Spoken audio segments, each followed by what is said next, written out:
Having successfully secured a landing zone and disabled the shield generators surrounding the droid construction facility on Geonosis, Republic forces were faced with their final challenge in their mission to retake the world, destroying the droid factory. However, the droid factory itself was strongly defended. The facility sat across a large chasm with only a single bridge connecting both sides, reminiscent of the Battle of Lesu on Ryloth. On top of that, the factory housed at least an additional 10 garrisons of battle droids as well as new experimental separatist hardware like the super tank. That meant that any assault on the facility would have to be massive and unconventional. Following the destruction of the shield generator, Republic forces began amassing in the area around the destroyed ruins of the shield generator building in preparation for an assault. It's around this time that reinforcements led by Luminara Unduli arrived on the battlefield, landing via LAAT gunships just to the south of Skywalker's position in the Republic landing zone. The Republic was already actually in the process of setting up their heavy weaponry, a number of AV-7 anti-vehicle artillery cannons. But with Republic forces mustered, they were faced with a challenge. They couldn't assault the droid factory head-on, as they would have to stare down a massive separatist army and cross a narrow bridge. The decision was made to instead send a Jedi strike team consisting of Jedi Padawans Barriss Offee and Ahsoka Tano. They would sneak down into the chasm and cut their way into the Geonosian catacombs underneath the factory. They would then proceed to sabotage the factory from the inside, while a diversionary assault was carried out across the bridge. So while the Jedi strike team began making their way to the base of the chasm to breach the catacombs, Republic forces began advancing slowly in parade formation onto the Separatist factory. Seeing the advancing Republic forces, the Separatists deployed a large number of infantry, mostly B-1s and B-2 battle droids,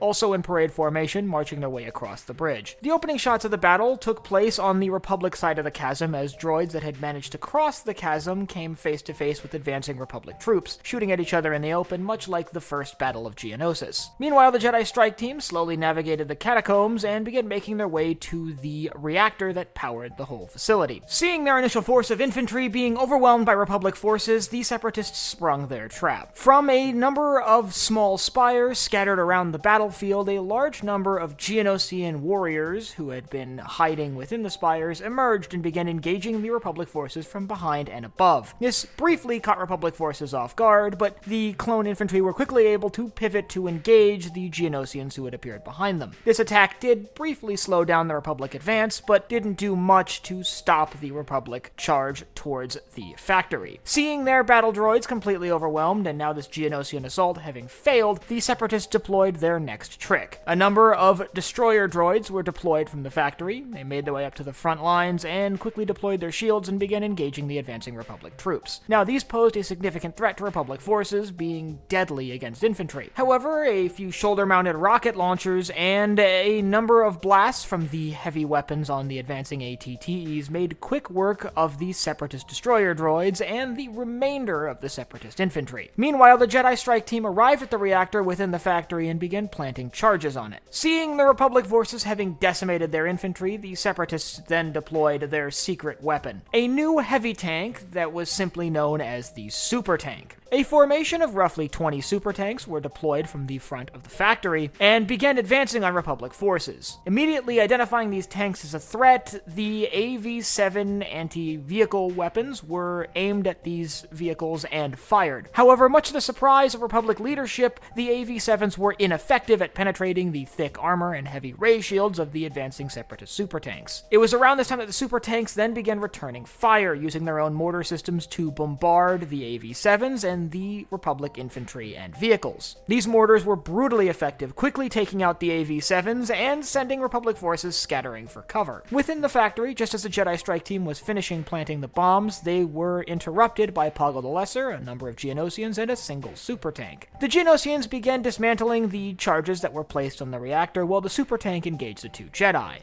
Meanwhile, back outside the facility on the bridge, Anakin Skywalker and Luminara Unduli came up with a plan to neutralize these super tanks. Using a number of explosives they would secretly plant on the bottom of the bridge, they would cast them into the chasm. So while Republic forces did the best they could to hold off the advancing droid forces, the Jedi snuck around the Separatist formations and began planting bombs on the bridge. Meanwhile, within the factory, while the Geonosians were able to successfully disarm the explosives, the Jedi had managed to take control of the single super tank. And with the explosives deactivated and the super tank under their control, they were now faced with a problem. Back outside the facility, facility, the bridge was detonated as the super tanks were advancing across it, and the heavy separatist armor was sent collapsing into the chasm. With the destruction of the super tank, a whole new garrison of B-1s and B-2s were deployed from the factory, just as the weapons on the single super tank that had been commandeered by the Jedi within the factory's reactor fired against the reactor itself. With the destruction of the factory's reactor, the entire structure came crashing down, destroying the remaining droid formations and sending any remaining separatist forces into hiding. With the fall of the separatist stronghold that was this factory, the planet once again fell under Republic control, and while there would be a few more minor campaigns mopping up resistance, ultimately taking out the Geonosian Queen, this concluded the major bouts of fighting involved in the Second Battle of Geonosis. And with the droid factory destroyed, Poggle the Lesser in Republic custody, and the planet now under Republic control, the Second Battle of Geonosis ended in a decisive Republic victory. And if you'd like to learn about the treacherous and deadly Republic campaign to secure the landing zone Point Rain, I'll leave a link in the upper right-hand corner to my battle analysis video on that. If you have any other engagements you'd like to see covered in future episodes of Battle Analysis and added to the archive, you can let me know down below in the comments.